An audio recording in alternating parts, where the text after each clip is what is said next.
ایک شخص آئے امام صادق کے پاس،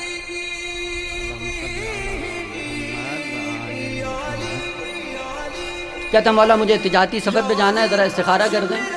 امام نے استخارہ کیا، کہا بہت برا ہے، نہ جائیے۔ چلا گیا مخالفت کر کے، تجارت میں گیا، خوب مال ملا، تجارت میں بہت فائدہ ہوا۔ وہ مال و منال درہم و دینار اکٹھا کر کے جب آ رہا تھا مدینے میں پہنچا، امام کی بارگاہ میں آ کے کہتا ہے کہ مولا آپ نے تو کہا تھا کہ استخارہ اچھا نہیں ہے، مگر سفر تجارت کیا اور کرنے کے بعد میں تو اتنے زیادہ پیسے کما کے آیا ہوں۔ امام نے کہا یاد ہے جب تجارتی سفر سے واپس آ رہے تھے فلاں نقطے پہ رات کو سوئے تھکے ہوئے تھے اور سوتے ہی رہ گئے، نماز صبح تمہاری قضا ہو گئی۔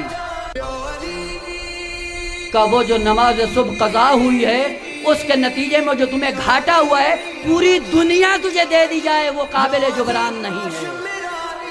انصاف سے بتائیں، امام تو مدینے میں تھے اور وہ سفر تجارت پہ تھا، کیسے پتہ چل گیا؟ کائنات اپنے امام سے مرتبط ہے، اور جب کائنات اپنے امام سے مرتبط ہوتی ہے جو کچھ کائنات میں ہوتا ہے امام کو پتہ چلتا ہے۔